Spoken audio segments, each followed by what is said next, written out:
ចាក់ឲ្យគល់លើខ្សាច់បន្តិចរួចរោយល្បាយស្ករជាមួយម្សៅសូដាពីលើដុតវាទៅអ្នកនឹងឃើញសារធាតុពណ៌ខ្មៅមួយលូនចេញពីដីមកតែម្ដងនេះហើយជាពិសោធន៍ដ៏ល្បីល្បាញដែលមានឈ្មោះថាពូរបស់ផារ៉ាអុងចុះបើស្រាប់តែដាច់ភ្លើងនៅផ្ទះត្រូវធ្វើម៉េចចាក់អំបិលគ្រូបន្តិចចូលក្នុងកែវរួចចាក់ទឹកស្អាតចូលឲ្យជិតពេញចាក់ប្រេងឆាចូលបន្តិចរួចដុតប្រគីហើយដុតវាទៅ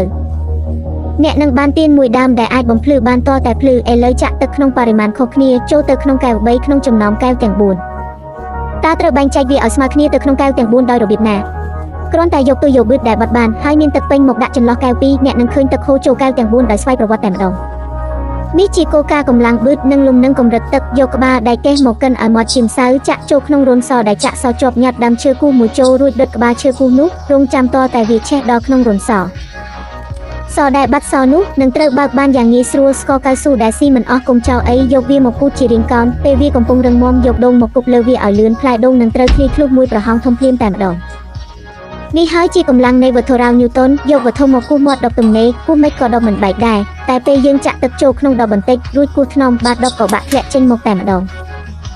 នេះជាបាតុភូតសម្ពាធទឹកដ៏ល្បីល្បាញគ្រាន់តែលួចរោយអំបិលហូបចុកបន្តិចពីលើស៊ុតមាន់នោះអ្នកអាចធ្វើឲ្យស៊ុតមួយទៀតឈរពីលើវាបានយ៉ាងស្រួលនេះជាកម្លាំងកិតដ៏អស្ចារ្យយកខ្ទឹមសមកគូសជារង្វង់នៅលើបាតផ្ទះនោះស៊ុតដែលជៀនមកនឹងមានរាងមូលស្អាតលាបទឹកខ្ទឹមស្លឹមរៀមដៃបន្តិចអ្នកនឹងអាចចាប់ពងក្រហមដែលរអិលបានយ៉ាងងាយដោយមិនបារម្ភថាធ្លាក់ឡើយនេះជាលក្ខណៈរូបវិទ្យាយកដៃគោមកដាប់បាតចាននឹងបែកខ្ទេចភ្លាមតែបើដាក់ចានចូលក្នុងទឹកនោះយើងអាចដាប់បានជាប្រហោងមួយយ៉ាងស្អាត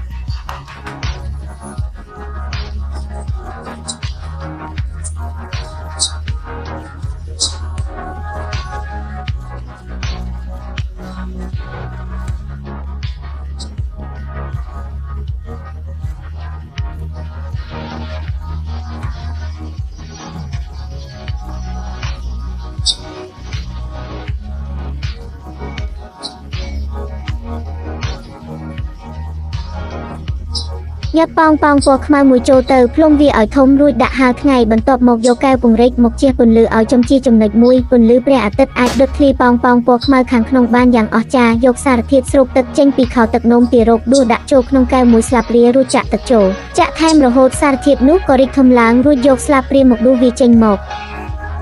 នៅក្នុងរដូវក្តៅបើធ្វើវានៅផ្ទះអ្នកក៏អាចលេងទឹកបានយ៉ាងសប្បាយដែរយកខ្សែអំបោះមកចងព័ទ្ធជុំវិញដបកែវ2 3ជុំចាក់អាល់កុលលើខ្សែនោះបន្តិចរួចដុតវាពេលខ្សែឆេះឡើងខ្មៅប្រញាប់ចូលលក់វាចូលក្នុងទឹកកកភ្លាមដបកែវនឹងត្រូវកាត់ជា2ចំណែកភ្លាមនេះជាគោលការណ៍រីកដោយកម្ដៅនិងរួញដោយភាពត្រជាក់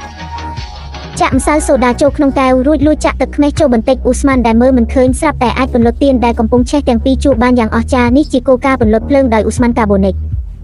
តើអ្នកដឹងទេថាបើចាក់ទឹកដោះគោស្រស់ចូលក្នុងកូកាឡាដែលផឹកមិនទាន់អស់នឹងមានបាតុភូតវិទ្យាសាស្ត្រអ្វីកើតឡើង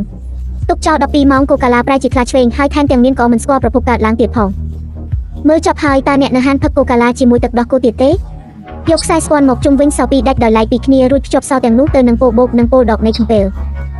អ្នកនឹងធ្វើបានកាំបិតកម្ដៅអគ្គិសនីមួយដែលអាចកាត់កែវជាប់បានយ៉ាងងាយនេះជាច្បាប់រេស៊ីស្តង់អគ្គិសនីទោះបីជាអ្នកពុតដែកគៀសក្រដាសទៅជារាងអ្វីក៏ដោយគ្រាន់តែដាក់វាចូលក្នុងទឹកក្តៅវានឹងត្រឡប់ទៅរាងដើមវិញភ្លាមនេះហើយជាភាពតាក់ទាញនៃលោហៈចាំទម្រង់យកកែវជើងវែងមកគ្រប់បាល់ប៉េងប៉ុងរួចបង្វិលវាស្របតាមត្រូនិកនាឡិកានោះអ្នកនឹងអាចទេបាល់ប៉េងប៉ុងទៅកែវទេមួយទៀតបានហើយនេះជាកម្លាំងចាក់ចិត្តពន្យល់រាប់រយដងមិនស្មើឲ្យក្មេងធ្វើពិសោធន៍តម្ដងឡើយចូលមកបង្កើតការគិតបែបវិទ្យាសាស្ត្រនិងរូបវិទ្យាតាមរយៈការលេងដើម្បីដាំគ្រាប់ពូជវិទ្យាសាស្ត្រក្នុងចិត្តពួកគេតាំងពីតូចទៅ